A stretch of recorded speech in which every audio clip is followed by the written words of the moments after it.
अब प्रत्येक समाज में प्रत्येक बुजुर्ग अपने बच्चों को, माता है या पिता, दादा है या दादी जी, वो शिक्षा अच्छी देते हैं, और फिर भी समाज गिर गया। सतर कितना संत जन से भी सत्संग कर रहे हैं, और संतों की कोई कमी नहीं। वर्तमान में तो विशेष बोलबाला संतों का, और श्रद्धालुओं की कोई कमी नहीं, और समाज गिरता जा रहा है। किसी का कोई असर नहीं, किसी प्रकार की कोई मर्यादा नहीं रही।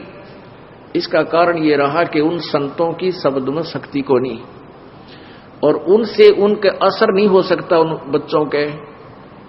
वो तो श्रद्धालु हैं, परमात्मा के प्यारे हैं, परमात्मा के इच्छुक हैं, चले जाते हैं, थोड़ी बहुत देर सत्संग अच्छा लगता है, सुन भी लेते हैं, लेकिन बाहर आकर के उनके वही कर्म प्रारंभ हो जाते हैं, क्योंकि न तो उनके कोई कर्म प्रारब्ध के कर्म संस्कार समाप्त होते जिस कारण से उनको सुख हो, ताकि वो बुराइयों से बच सके।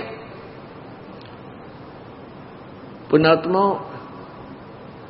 आप जब इस मार्ग से जुड़ जाओगे और सच्चे दिल से आप मोक्ष चाहोगे, आप किसी का बुरा नहीं कर सकते। बुरा करोगे तो आपका डबल होगा, क्योंकि परमात्मा कबीर जी नहीं करेंगे, क्योंकि परमेश्वर ने आपके पाप कर्मों को रोक दिया जो आपको दुखी करेंगे, और वो अभी आपके पाप नाश नहीं करेंगे, क्योंकि वो देखते हैं कि ये कितना चलेगा हमारे साथ, ये काल के पाले में फिर ना चला जा।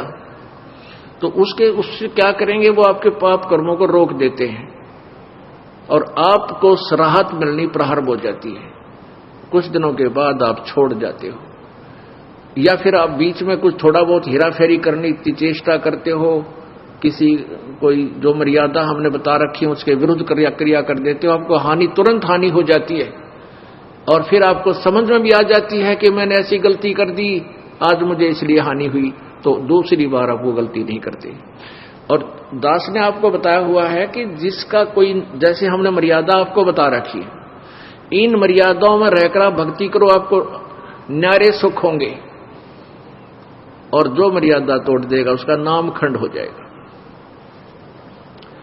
और नामखंड हो जाने से आपको परमात्मा की शक्ति मिलना बंद हो जाएगी। जैसे बिजली का कनेक्शन आपने ले रखा है और वो कनेक्शन कट गया, तब पहले तो आपका पंखा भी चला था, ट्यूब भी जग रही थी, और भी आप सब कार्य कर रहे थे, अपना आटा भी पीस रहे थे, जल भी निकाल रहे थे मोटर तक, फिर वो बंद होगी। क्यों होगी? क्योंकि आपका कनेक्शन कट गया। इसी प्रकार से जिसने उपदेश ले लिया और आखिरी सांस तक मर्यादा निभानी पड़ेगी, मर्यादा में रहो, आपका नाम खंड ना हो, तो आपको परमात्मा की शक्ति का लाभ प्रॉपर मिलता रहेगा। तो ऐसे जब आप मर्यादा खंड कर देते हो, आपका कनेक्शन कट जाता है, तो आपको राहत मिलनी बंद हो जाती है, दुख आ जाते हैं। फिर आप आकर के यहां आपको बताया है कि बार बार बकवाद नहीं करें, बार बार जानबूझ के नाम को नहीं तोड़ना चाहिए, और किसी कारण से, क्योंकि नए नए बच्चे हैं, समाज में जाते हैं, अन्य समाज जो है हमारी मर्यादा के टोटली विरुद्ध काम कर रहा है। एक परिवार में एक सदस्य नाम लिया और 5 सदस्य आन उपासक है। हमें भी पता है कि हमारे बच्चों का ये नाम शीघ्र सी सेट होने नहीं देंगे, तो परमात्मा के आदेश से ये ऑप्शन छोड़ दिया है कि एक आध बार किसी का ऐसा नाम खंड हो जाए तो दोबारा तुरंत ले लेना चाहिए, नहीं तो लाभ नहीं मिलेगा। तो अब बहुत से बहन बेटी भाई आते हैं, जी मेरे पर गलती होगी, माफ कर दो, क्योंकि उन्होंने गलती की, उनको दूना दुख हो गया मर्यादा तोड़ते ही, और पहले सुख होने शुरू हो गए थे। कान पकड़ते हैं जी, आगे से कोई कहता जी बीड़ी पी ली मैंने एक दिन और मुझे ऐसी हानि होगी, आगे नहीं पीऊंगा, दोनों कान पकड़ता हूं। अच्छा भाई, आगे गलती ना करना, नाम दोबारा दे देते। फिर बार बार करेगा तो फिर मालिक नहीं सुनेगा तेरी बिल्कुल भी।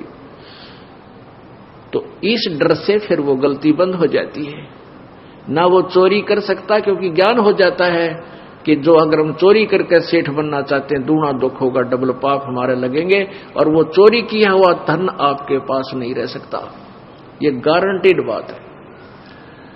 और वो पाप आपके साथ रह जाएंगे जो चोरी करने से बने। एक भक्त का इकलौता पुत्र था और उसके दोनों गुर्दे फेल हो गए। उसने बताया कि मेरा इकलौता पुत्र था और दोनों गुर्दे फेल हो गए, उसके ट्रीटमेंट में मैंने लगभग 3 लाख रुपए, 3.5 लाख रुपए लगाए, यानी 10-15 साल पहले की बात है।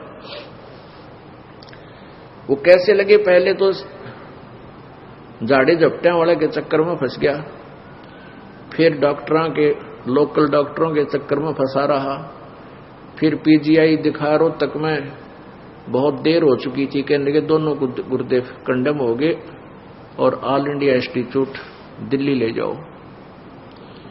वहां ले गए तो उन्होंने बताया भी अपना किसी रिश्तेदार का कोई गुर्दा दान कराओ, तो उन्होंने किसी से ऐसे कर करा कर वो गुर्दा दिवाया, लड़का स्वस्थ हो गया, 3.5 लाख रुपये लग गए। गुर्दे तो ठीक हो गए, एक दिन बस एक्सीडेंट में वो लड़का मारा गया। अब फिर उस भली आत्मा ने फिर अपनी सारी सत्संग सुना, उसका सौभाग्य था कि सत्संग सुनने को मिल गया उसको। फिर वो फूट फूट कर रोया मेरे पास आके, कहने लगा जी आज का जो सत्संग आपने सुनाया, मैंने ऐसे ही सुनाते हैं भी जो पाप करते हैं वो पाप तो उनके बैड अकाउंट में लिखे जाते हैं, और जो धन कमाने के लिए जो उन्होंने हथकंडे अपनाए, वो पैसा इकट्ठा किया, वो पैसा नहीं रहेगा, गारंटीड बात है, क्योंकि आपके भाग्य में नहीं है। और प्रारब्ध से अधिक तुम चेष्टा भी करते हो करके इधर उधर से, तो वो किसी ना किसी से तरीके से आपका खत्म होगा। किसी की भैंस मर जाएगी, किसी के बिजनेस में घाटा आ जाएगा, या कोई और कारण बन जाएगा, कोई बीमारी लग जाएगी, वो पैसे आपके ऐसे जाएंगे और वो पाप सुरक्षित रह जाएंगे आपके, वो धन नहीं रहेगा। धन रहेगा कबीर परमात्मा की भक्ति से, आपके भाग में ना होगा तो भी वो लिख देगा इसके पास वो पावर है। तो उसने फिर बताया कि आपने सही बताया जी, मेरे साथ ऐसे ऐसे बनी, मैं बहुत निकम्मा आदमी था। पहले ये रिफल आती थी, इन टेप कैसेट चाले थे, सन 1978-77 की बात बताओ था, और उन टेपों में ये कैसेट डाला करते, उसके ऊपर मोहर मारता सोनी की और लाता वहां तोल के भाव तो वो रिफल और वो कैसेट बनवा के, उसका सारा खर्चा मेरा 2 रुपया का एक कैसेट पाया करता, 2-2.5 रुपए का भर के भी सारा कुछ कर लेता था। और मैं सोनी की बना के मोहर लाकर उनको 30-30, 35-35, 25-25 की बेचा करता था। और थोड़े से दिना मेरे पास बहुत पैसा हो गया। फिर मेरा इकलौता पुत्र बीमार हो गया, कमाए होंगे 2 लाख, लाग गए 3.5 लाख। उस समय 2 लाख बहुत मुश्किल से कमाए जाते थे। और बेटा भी ना रहा, जिसको सुखी बनाने के लिए मैं ये पाप किया करता था कि मेरा बेटा सुखी रहेगा, कारों में चलेगा, इसके लिए घना धन जोड़ दूं, वो धन रहा ना वो बेटा रहा। तो पुण्यात्मा, फिर ये परमात्मा की वाणी से आपको डर लगने लग जाएगा, आप पाप नहीं कर सकते। तो ये अब समाज सुधार होगा, क्योंकि जो लाभ आप स्वयं बुरे कर्मों से करना चाहते थे वो पैसा आपके पास नहीं रहेगा। और परमात्मा कबीर जी की भक्ति में इतनी शक्ति है कि आपके प्रारब्ध में नहीं है तो भी लिख देगा, तो भी आपको दे देगा, यदि वो आवश्यक समझेंगे तो।